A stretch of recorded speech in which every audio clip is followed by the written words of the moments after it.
દેશભરમાં રામનવમીની ભવ્ય ઉજવણી. રામ જન્મભૂમિ અયોધ્યા ભક્તિના રંગમાં રંગાયું. બપોરે 12 વાગે રામલલાને સૂર્યતિલક કરાશે.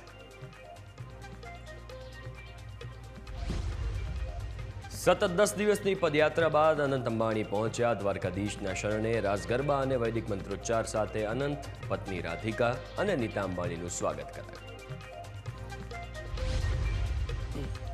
ગુજરાતમાં આગામી 7 દિવસ અગનગોળા વરસશે. કેટલાક ભાગોમાં તાપમાનનો પારો 45 ને પાર જવાની શક્યતા. 12 થી 14 એપ્રિલ ધૂળની ડમરીઓ ઉડશે.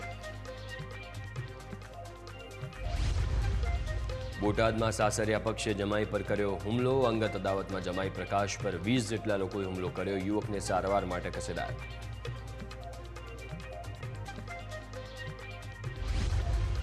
વકફ સુધારા બિલને રાષ્ટ્રપતિ દ્રૌપદી મુર્મુએ આપી મંજૂરી. સરકારે નવા કાયદા અંગે ગેઝેટ નોટિફિકેશન બહાર પાડ્યું. કાયદાના અમલીકરણની તારીખ અંગે નોટિફિકેશન બહાર પડાશે.